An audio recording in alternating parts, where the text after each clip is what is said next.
Hello quilters and welcome back. Today it looks like I just started this journey on our sampler quilt, and now today I'm going to show you how to construct our block number 15, which is our very last block. The block is called Christmas Cards, and it's by Heidi Foltz.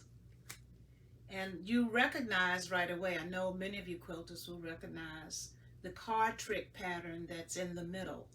And Heidi has added another little dimension to make this block her own. And we're going to add our fabrics to it to make it our own. And so here's our block once again, called Christmas Cards by Heidi Foltz. I'm going to share with you the cutting directions, and then I'll show you what I've cut out. And I am using my African fabrics, and you will see that from 3 fabrics you will cut the same shapes, and then from 1 fabric you cut two different shapes. Notice that some of the shapes you cut, some of the squares that you cut, you also have to cut the squares in half.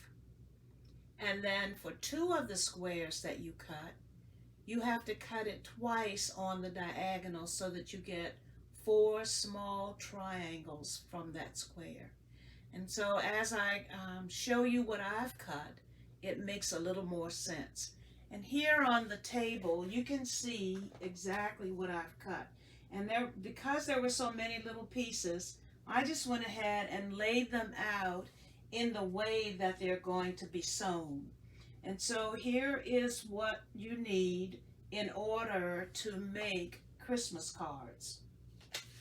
Now, according to our directions, the first thing we have to do is sew this tiny little white rectangle to one of our triangles. And here is that unit. If you look in the corners, you will see where this little triangle is sewn to this rectangle. And the same thing happens here, here, and here. And so I'm going to take those to the sewing machine and sew those rectangles and triangles together and then show them to you. One thing I will caution you about, make sure you put your triangle in the middle of your rectangle. And so one of the ways to ensure that is to put a little crease, like I just did. Hope you can see that. Put a little crease in the middle of your rectangle, and then do the same thing with your triangle. Put a little crease, by putting those points together there, and just a little crease here. Now I know that when I sew this, I'm going to match the creases. Then I can be assured that my triangle is in the middle of the rectangle. So I'm going to do that with each of these and show you what they look like when they have been sewn. Each of the corners has been sewn, and I have pressed the seam allowance toward the triangle so that you can see that the seam allowance is going up. Might be a little difficult to see, but in each case the seam allowance goes up toward the triangle. Now, according to our directions, we are supposed to trim these ends of the rectangle so that there's a smooth side on both sides of the triangle, and it should look like this. So now I need to trim that excess off so that we get one large triangle, including the original triangle and the rectangle that was sewn to it. And so here we go. Just going to lay my ruler down, and I'm going to follow the edge of the triangle. I don't want to shave any of the triangle off. I just want to trim along that edge so that I can get that smooth line. And that's one side, and let's trim the other side. And you want to be careful as possible when you're doing this. And so here is one of my, oh, not quite. Let's see, I have to press down a little bit harder with my rotary cutter.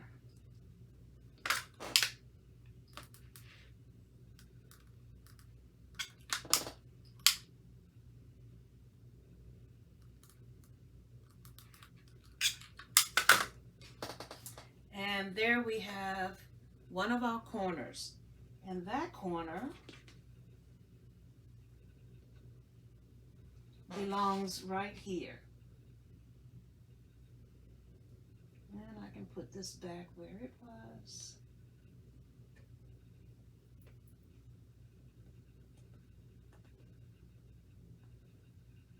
And there we are. Okay, I'm going to trim the next one so that I can just go around my block and add the corners to the block where they should be placed. And of course you know where they should be placed because the triangle in the corner matches the fabric on the other side of the white rectangle. Well, in my case it's not white, it's a beige grunge. But it looks white, I'm sure, from time to time, especially on camera. And so here's triangle or corner number 2, and that goes here. And we have 2 more that we're going to do. Line the ruler up with the edge of the triangle.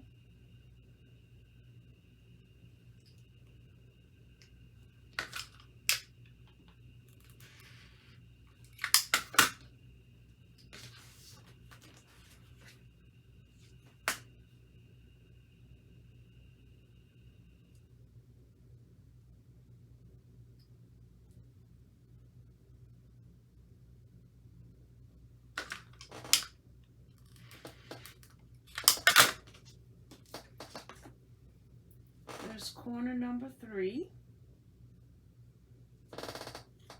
And here is corner number 4. And when we finish trimming this, I'm going to go back to my direction sheet, and then I'm going to put this block together the way you would a 9-patch block, because essentially that's what this is a 9-patch. And so I'll do all of the piecing in row 1, all of the piecing in row 2, and all of the piecing in row 3.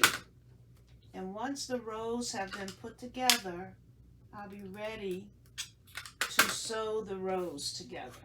So here is our last corner. Now I'm just going to push this out a little bit so that you can see row 1.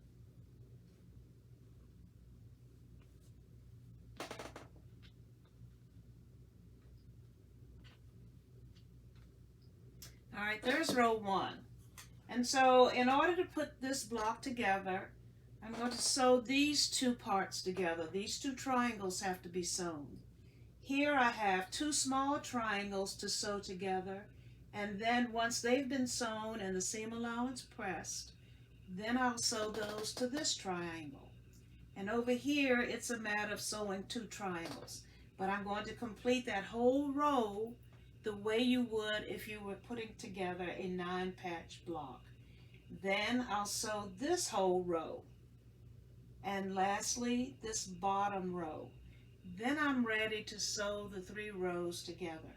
And I suggest to you that when you're doing this block, or any block that has a lot of little pieces, if you lay those pieces out as they're supposed to be originally, it makes putting all of that together so much easier. It would be a little more difficult to have these stacked up beside the sewing machine and then start figuring out what goes with what. And I'm probably a lot older than many of you, and so I would have trouble remembering what goes with what. So in my case, I knew it was better to lay all of this out exactly the way it needed to be sewn, and then I wouldn't have any problems with getting it sewn. I wouldn't sew two pieces together that didn't belong together. None of us likes to do that. I didn't want to have to use my seam ripper, and most of all, I don't want to handle these pieces too much because they're triangles. And you know that that means I'm dealing with bias edges. And you don't want to handle bias edges any more than you absolutely have to. So let me get started with row 1, and then I will show it to you. I've sewn all of the pieces in for row 1, and now I need to trim the dog ears. You know how we get those when we are sewing triangles. And I chose to press the seam allowances open. Now that's just a personal preference, and I did that because there are so many little seams in this piece. So the seam allowances are pressed open. This is where this piece was resting originally, and I can put it right back there. This is the centerpiece, and I'm going to trim the dog ears again.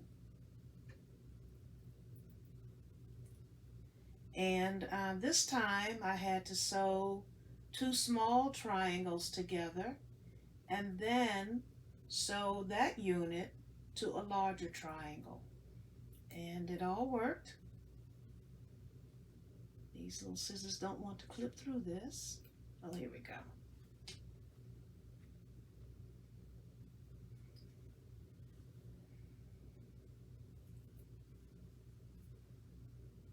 And once again, seam allowances are pressed open. So this piece is going to go here, and I know that because the blue has to connect to the blue, and this has to connect to the color that's going to be in the other corner. And here it is, and so I'll get it trimmed. And this is how you would construct a 9 patch. You would get 1 row done and then the next row. And I don't sew all of this together yet. I wait until I have all 3 rows complete, and then I'm ready to sew them together. So row 1 is now done. Now we're going to take a look at row 2. And row 2 is the one that has the most pieces in it. I'm going to slide this away and slide this down, and so that you can better see row 2. The first square in row 2 is made up of 3 triangles. 2 small triangles that once they are sewn together, they attach to 1 large triangle. And the same thing happens over here. 2 small triangles, they are sewn together, seam allowances pressed, and then they're sewn to a larger triangle right here. But in the middle, I have 4 small triangles. And so I'm going to sew 2 together and 2 together, and then sew the 2 units together to make the whole square. And then lay those down so that you can see them, and we'll proceed to row 3, which really is exactly like row 1. Row 2 has been put together, the parts of row 2 I should say, and so they're right here. I see that I missed some dog tags again. I thought I had gotten them all off before I came back on camera. I don't know that you need to waste your time watching me cut dog ears, but here we go.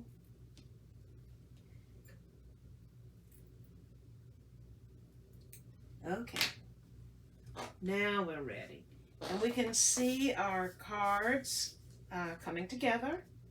And we have 1 more row to complete, and then we can put everything together.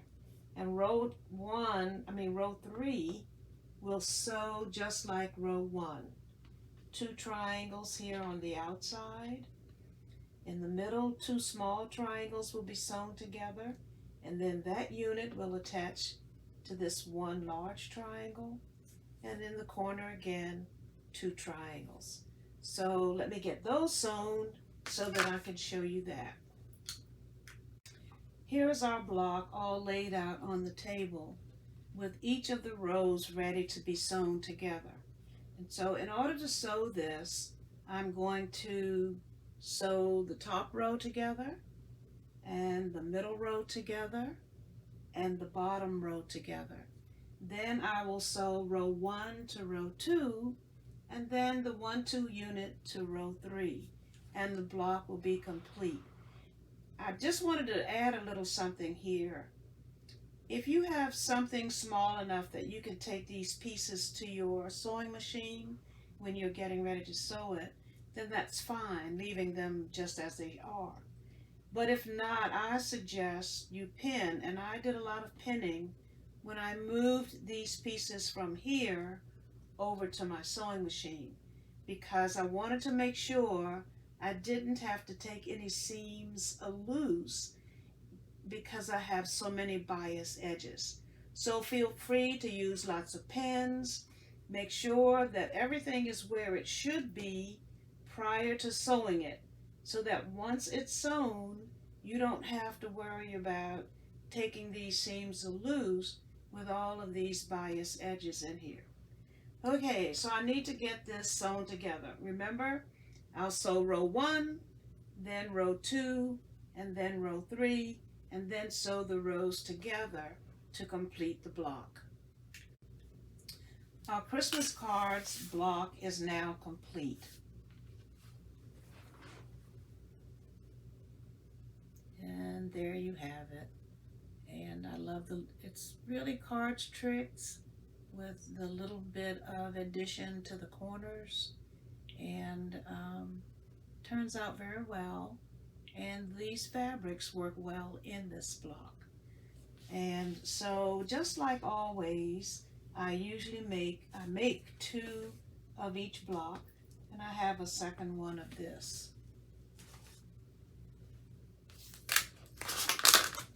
They're really very similar. The only difference is I used the blue grunge in this one and the beige grunge in this one. And the reason was I really wanted to use all of my African fabrics as the cards. And in order to do that, the only thing I could change was the grunge that borders or runs through the block. They're not necessarily in the same place. You see the blue down here and the blue there, and although these two are beside each other, still they're not all in the same place. But it's basically the same block, and it's a very pretty block. Now we've come to the end of making our blocks, and I told you in the introduction or in the beginning that I wanted 30 blocks, so I now have 30 blocks, and it's time for me to start putting these 30 blocks together to make the finished quilt. And I am going to show you that. I am going to video that so you can see the process that I will have gone through in order to complete the quilt. I'm convinced it's going to be a beautiful quilt, probably one of the prettiest ones I've made. I hope that you've been sewing along with me, and that if you have a quilt that you would like me to see, if you make it in the comments on the video, I will send you an email address to which you can send me a photograph of your quilt. Doesn't matter whether you used African fabrics or not. I would really like to see your quilt.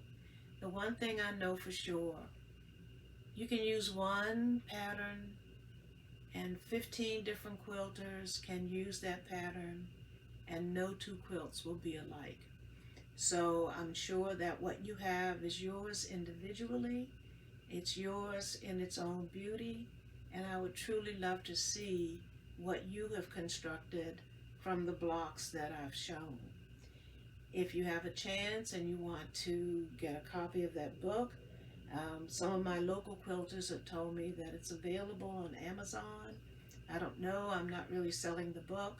I love the book, and I told you it has really special meaning to me because my three grandsons gave it to me a couple of years ago as a birthday present, which says they truly know their grandmother. Thank you so much for sewing along. Thank you so much for looking at the videos. I hope you get a chance to subscribe to my channel. There will be more videos coming, but the very next video will be all about the construction of this sampler quilt. Thank you, and in a minute I'll put the cutting directions up just like I normally do for you to see what has to be cut in order to make this quilt block.